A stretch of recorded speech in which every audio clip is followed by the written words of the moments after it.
adik-adik, sebelum kita masuk KBM hari ini, Ibu akan absen ya anak-anak. Ya Ibu. Angela Maricitas Aun, hadir Ibu. Aprian Dilawan, Alfa. Faustina Maya Klau, hadir Ibu. Genoveva Priscata 10, Alfa Ibu. Ivonia Orianti Suarez, hadir Ibu. Modesta Muti, hadir Ibu. Margareta Jontin, hadir Ibu. Octaviana Allen, hadir Ibu. Yoneta Mutu, Alfa Ibu. Simon Petrus Kali, hadir Ibu. Domingus Oki, hadir Ibu. Novilinda Munan, hadir Ibu. Baik, hari ini ada 3 orang ya yang tidak hadir. Ibu. Ibu minta Maricitas Au pimpin kita dalam doa. Silakan maju Amira Maricitas.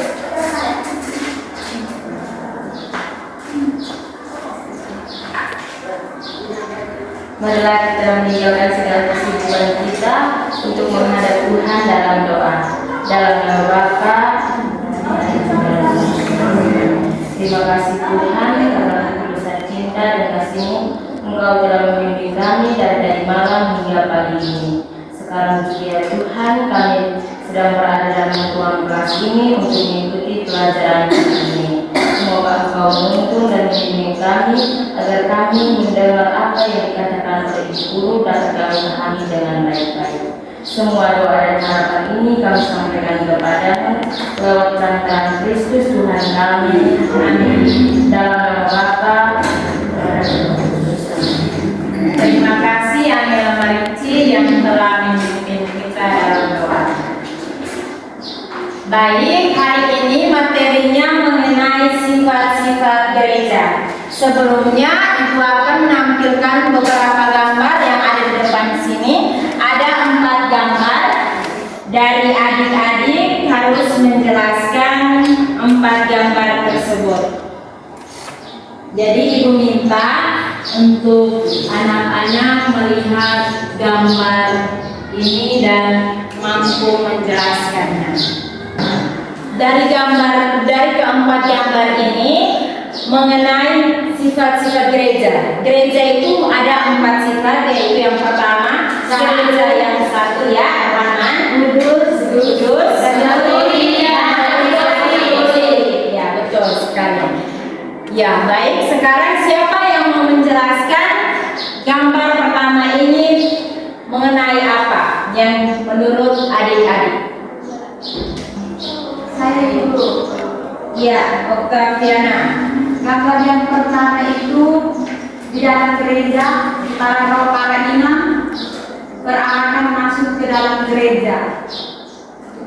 Itu yang saya tahu Ibu. Iya, betul sekali. Menurut Octaviana bahwa gambar pertama itu para imam sedang berarah ke dalam ke altar Tuhan. Yang gambar yang kedua, Tuhan Yesus duduk bersama murid-murid. betul. Menurut Rohaman, gambar kedua itu Yesus bersama ke-12 muridnya. Gambar yang ketiga,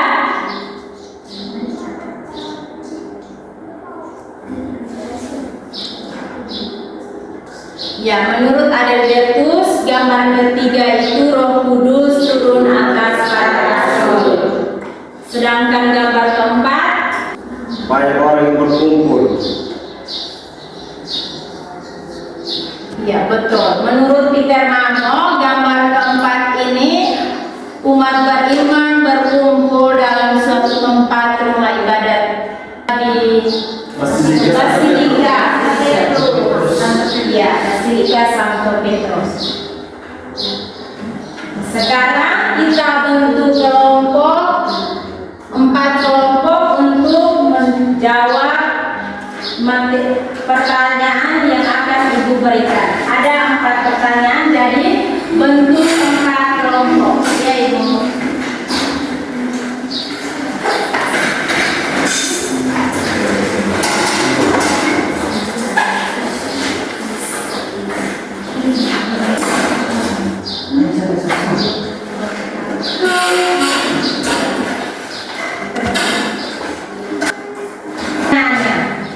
Pertanyaan untuk kelompok 1, jelaskan arti gereja yang satu.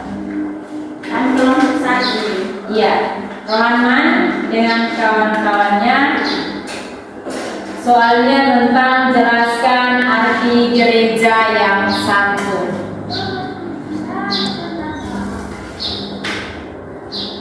Kelompok 2, Petrus Maria Mamo bersama kawan-kawan.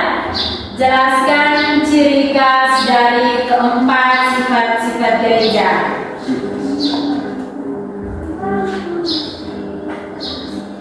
Kelompok 3, Simon Petrus. Jelaskan gereja yang satu menurut Katekismus Gereja Katolik.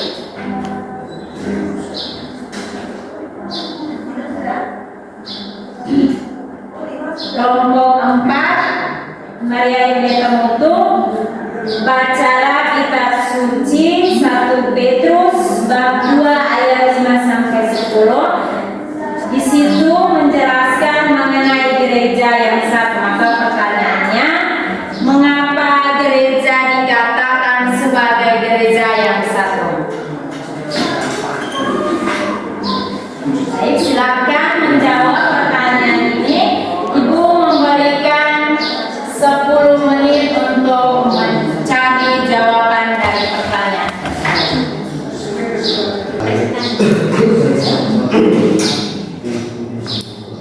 Sebutir banyak. Jelaskan. Sudah kamu presentasi. Saya jelaskan ya.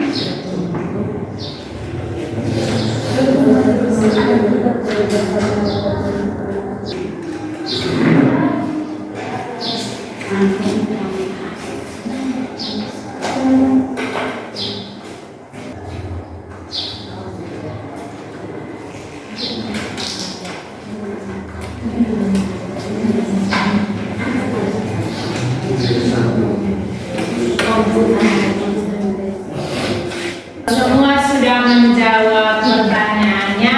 Silakan maju untuk presentasi.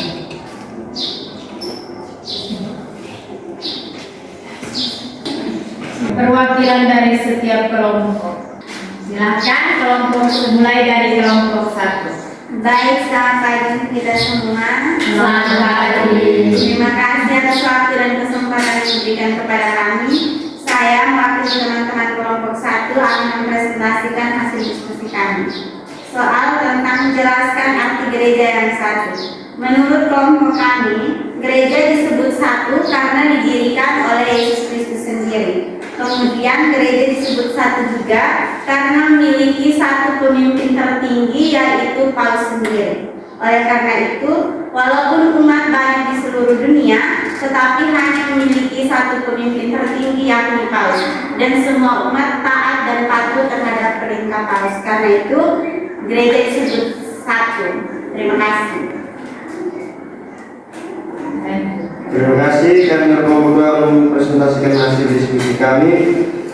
Keempat ciri khas gereja Katolik yaitu 1. Kudus, Katolik, dan Apostolik. Yang pertama, 1. Gereja Katolik adalah satu-satunya gereja Kristus yang diakui dalam manusia dan iman. Kesatuan gereja didasarkan pada kesatuan Tritunggal yaitu Bapa, Putra, dan Roh Kudus. Yang kedua, kudus. Gereja Katolik adalah umat Allah kudus dan anggota-anggotanya juga dinamakan kudus. Yang ketiga, Katolik. Kata Katolik berarti mengakui, merangkul semua seluruhnya dan lengkap. Gereja Katolik bersifat umum dan universal, yaitu di mana Yesus Kristus ada, maka disitulah ada gereja Katolik. Yang keempat, Apostolik. Gereja Katolik didirikan oleh para rasul. Gereja sekarang mengakui diri sama dengan gereja perdana, yakni gereja para rasul. Baik, kami dari kelompok 4. Soal mengapa gereja disebut gereja yang satu. Jawaban dari kami, gereja yang satu mencerminkan keyakinan bahwa meskipun ada banyak dominasi dan tradisi Kristen, semua orang Kristen seharusnya bersatu dalam satu iman dan satu baptisan. Dalam konteks Katolik, hal ini juga mencakup keyakinan bahwa Paus sebagai uskup Roma dan pengganti Santo Petrus, memiliki otoritas tertinggi dalam gereja dan bahwa semua umat Katolik dimanapun mereka berada dia bawa kepemimpinan Paus. Terima kasih. Baik, kami dari kelompok Bapak akan mempresentasikan diskusi kami. Pertanyaannya, jelaskan gereja yang satu menurut Katekismus Gereja Katolik. Baik, jawabannya gereja yang satu menurut Katekismus Gereja Katolik adalah kesatuan yang didasarkan pada kesatuan Tritunggal, yaitu Bapa, Putra, dan Roh Kudus. Terima kasih. Kita berikan aplaus kepada perwakilan dari setiap kelompok.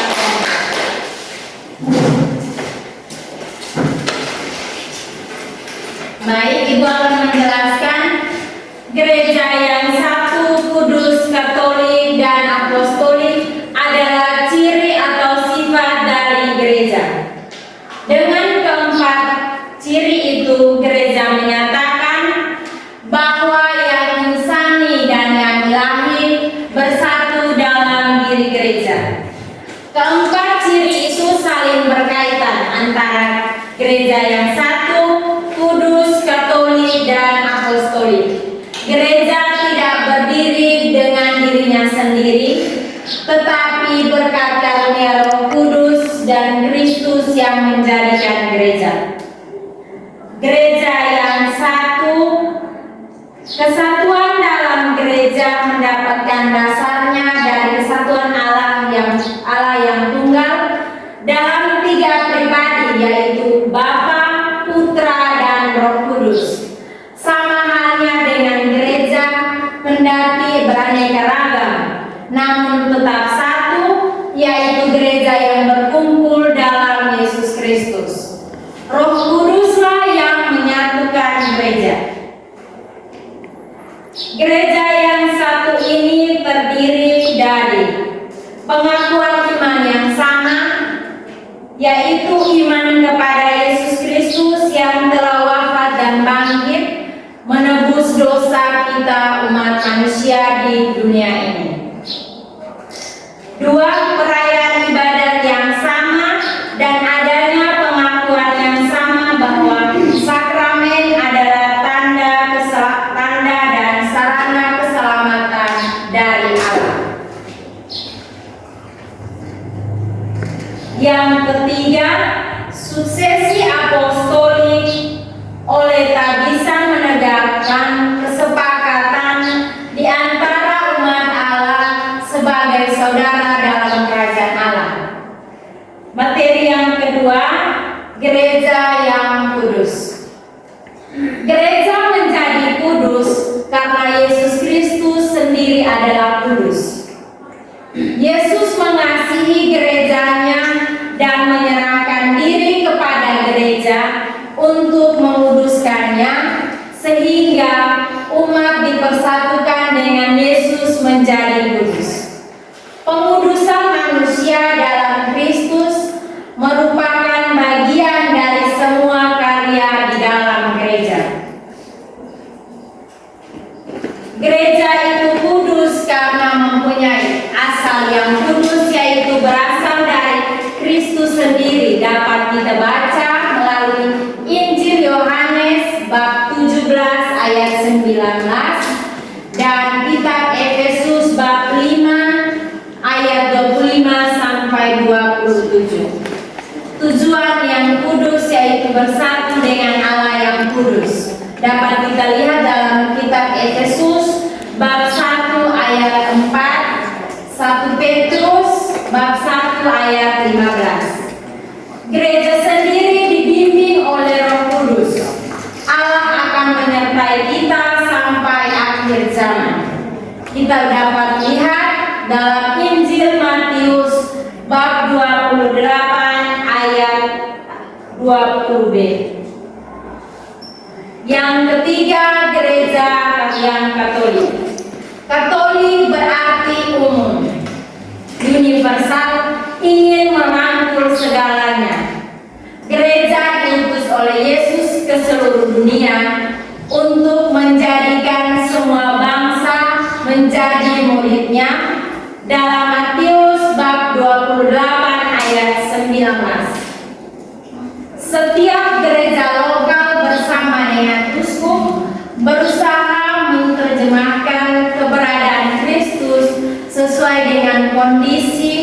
dan kehidupan konkret di masyarakat.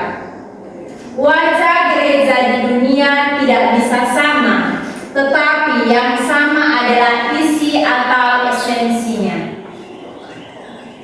Yang keempat, gereja yang apostolik. Gereja itu apostolik, artinya ajarannya sesuai dengan ajaran para rasul, utusan atau duta dari Kristus. Kesesuaiannya itu merupakan wujud dari pesan Kristus sendiri, agar para muridnya mengajarkan segala sesuatu yang telah diperintahkan kepadanya. Dalam Matius bab 28 ayat 20. Dan jemaat perdana hidupnya sesuai dengan pesan Yesus Pesan Yesus itu yaitu bertekun dalam pengajaran para rasul. Dalam Kisah Para Rasul bab 2 ayat 42. Gereja didirikan atas dasar para rasul memiliki 3 macam arti. Yang pertama, gereja tetap dibangun atas dasar para rasul dan para nabi. Yang kedua, dengan bantuan Roh Kudus, gereja menjaga ajaran, warisan iman, pedoman sehat para rasul dan meneruskannya. Yang ketiga, gereja tetap diajar, dikuduskan, dan dibimbing oleh para rasul sampai kedatangan kembalinya Yesus. Sekarang tugas para rasul itu diteruskan oleh para uskup, dibantu oleh para imam. Baik, setelah Ibu menjelaskan materi ini, apakah dari anak-anak sudah mengerti penjelasan Ibu atau belum? Sudah, Ibu. Baik, dari sini Ibu minggu depan kita akan ulangan ya anak-anak, dan materinya itu materi yang sudah Ibu jelaskan dan kamu presentasikan. Baik, untuk hari ini sekian. Ibu minta kepada Tiana Allen untuk kita dalam doa.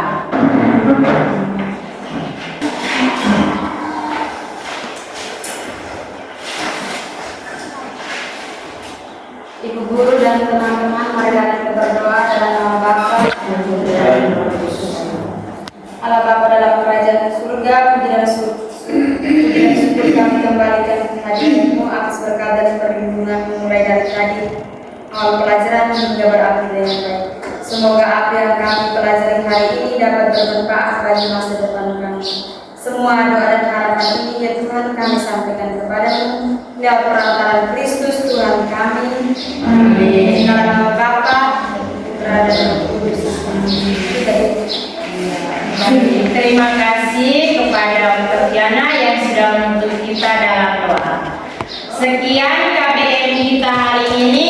Kita lanjut minggu depan dan siap diri untuk kita ulangan ya anak-anak. Ya, Ibu. Selamat siang. Selamat siang, Ibu.